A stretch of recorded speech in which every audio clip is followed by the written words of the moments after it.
নমস্কাৰ অভিজ্ঞ অসম চেনেলটোলৈ সকলোকে স্বাগতম জনাইছো। আজি মই আপোনালোকৰ বাবে এটা নতুন ৰেচিপি লৈ আহিছো। আশা কৰো ভাল পাব। শেষলৈকে ভিডিওটো চাই যাব। আজি আমাৰ ৰাতিৰ সাজত আছে ব্ৰইলাৰ মাংস। আজি আমি ব্ৰইলাৰ মাংস তিলেৰে বনাই খাম বুলি ভাবিলো আপোনালোকৰ লগতো ৰেচিপিটো শ্বেয়াৰ কৰো। আজি এই ব্ৰইলাৰ মাংস বনোৱা ৰেচিপিটো মই আপোনালোকক প্ৰথমৰ পৰা শেষলৈকে দেখাই যাম। আশা কৰো আপোনালোকে ঘৰতে বনাই খাই ভালে পাব। আজি এই মাংস ৰেচিপিটো মই নবনাও, মোৰ বৌয়েহে বনাব। বৌয়ে বহুত টেষ্টি মাংস বনায়। নমস্কাৰ দেই। মাংস বনাবৰ বাবে বৌয়ে প্ৰথমে কেৰাহীখনত তেল অলপ গৰম কৰি লৈছে। তাৰপিছত কি দিয়াব? পিঁয়াজ দিছে।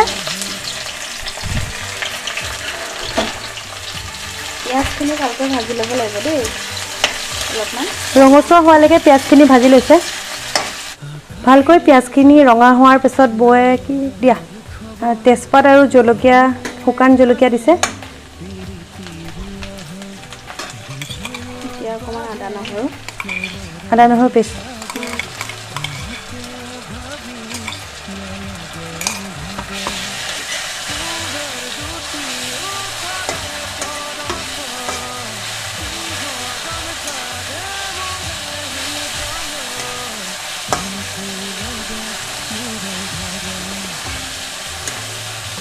এতিয়া অকণমান হালধি দিব লাগিব।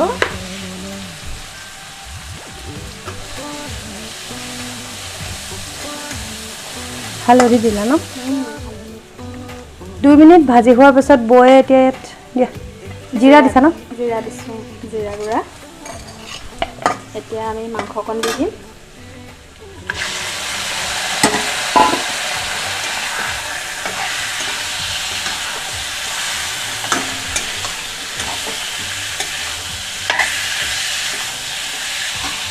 এতিয়া আলু দি দিছোঁ দেই। আলু খাই ভাল পাওঁতো। ঠিক আছে বাৰু। সৰহকৈ দিছোঁ অকণমান।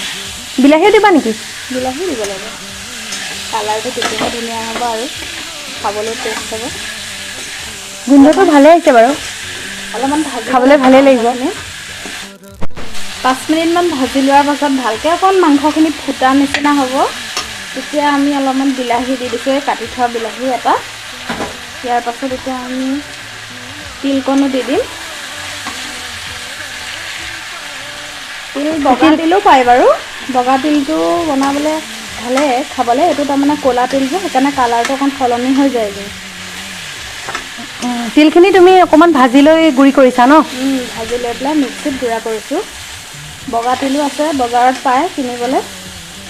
এতিয়া আমাৰ ইয়াত নাপায় কাৰণে পায় বাৰু, কিন্তু আমাৰ আনিবলৈ ঘৰত আজি ক'লা তিলটো আছিলে। ক'লা তিলটো থকাৰ কাৰণে আজি আমি ক'লা তিলটোকে ব্যৱহাৰ কৰিছোঁ।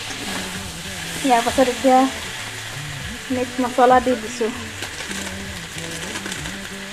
মিট মছলা কমকৈ দিছোঁ বাৰু, বেছিকৈ দিয়া নাই। কোনোবাই বেছিকৈ মছলা খোৱা মানুহ হ'লে মছলা অকণ সৰহকৈ দিব পাৰে। এতিয়া আমি জলকীয়া গুড়া অকণ দি দিওঁ। জ্বলা যোনে যিমান খায় আৰু সিমান পৰিমাণৰ দিব পাৰে।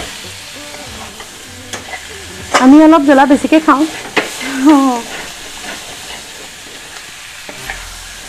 কালাৰটো বঢ়িয়া আহিছে। কালাৰ আহিবহে ৰ'বা, এতিয়ালৈকে কালাৰ আৰু অকণমান ভজাৰ পাছত কালাৰ আহিব। আমি নিমখটো দিয়া নেদেখুৱালোঁ নেকি? নিমখটো দিলা নেদেখুৱালা ন?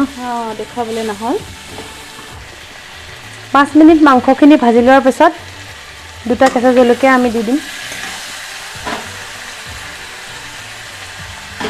ভালকৈ এবাৰ লৰাই 5 মিনিটৰ কাৰণে সাঁফৰখন মাৰি দিম।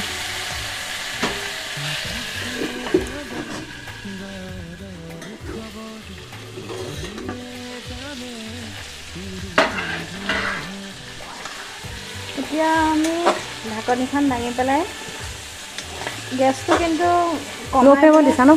কমাই দিব লাগিছিলে, মানে ক'ব লাগিছিলে, আমি কোৱা নহ'ল। ল' ফ্লেমত ভাজিছা। এতিয়া অকণমান পানী দি দিছোঁ। পানী সৰহকৈ নিদিওঁ, ব্ৰইলাৰ মাংসত পানী সৰহকৈ দিলে খাবলৈ বেয়া লাগে। অকণমান কম পৰিমাণৰ দিছোঁ মাংসকণ সিজিবলৈ। এতিয়া আকৌ আমি ঢাকনিখন মাৰি দিম। 15 মিনিটমান ভজাৰ পিছত মাংসৰ পানীটো প্ৰায় শুকাই গৈছে। কালাৰটো বৰ ধুনীয়া আহিছে। আৰু অলপ পানী দিবা নেকি? আৰু অকণ পানী পানী দিব পাৰি, কিন্তু নিদিলেও কথা নাই। এতিয়া তেলটো ওলাই গৈছে, এতিয়া দেখিছা ইয়াৰ মাংসৰ তেলটো ধুনীয়াকৈ। আৰু অলপ পানী দি দিয়া। পানী অকণটো দিব লাগিব বাৰু। তাৰপাছত জালুকৰ গুড়া অকণমানো দিব লাগিব। জালুকৰ গুড়াটো শেষলৈ লাষ্টত নমাবৰ সময়ত জালুকৰ গুড়াকণ দি দিব লাগিব। ইয়াৰ পাছত আৰু আমি পানী নিদিওঁ দেই।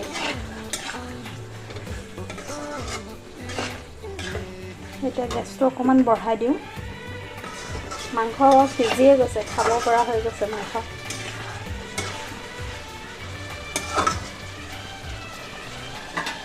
জালুকৰ গুড়ি দিবা এতিয়া। জালুকৰ গুড়া দিব লাগিব এতিয়া। জালুকৰ গুড়াখিনি আমি দি দিছোঁ। জালুকৰ গুড়াকণ দি পেলাই আমি মাংসকণ ধুনীয়াকৈ লৰাই দিছোঁ। জালুকৰ গুড়াকণ শেষত দিলে মানে জালুকৰ এটা ধুনীয়া গোন্ধ আহে।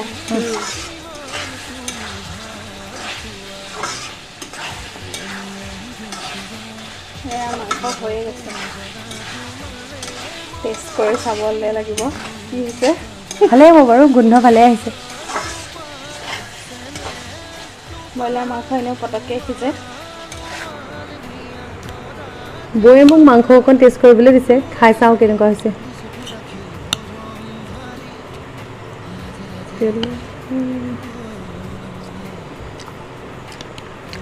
বহুত টেষ্টি হৈছে, বঢ়িয়া। আপোনালোকেও ঘৰত বনাই খাব, বঢ়িয়া হৈছে। আমাৰ আজি ৰেচিপিটো চাই যদি ভাল পালে তেনেহ'লে কমেণ্ট কৰি জনাব। আৰু আমাৰ চেনেলটো এতিয়াও যদি ছাবস্ক্ৰাইব কৰি লোৱা নাই, ছাবস্ক্ৰাইব কৰি ল'ব। আৰু লগতে আমাৰ ভিডিঅ'টো লাইক আৰু কমেণ্ট কৰিবলৈ নাপাহৰিব।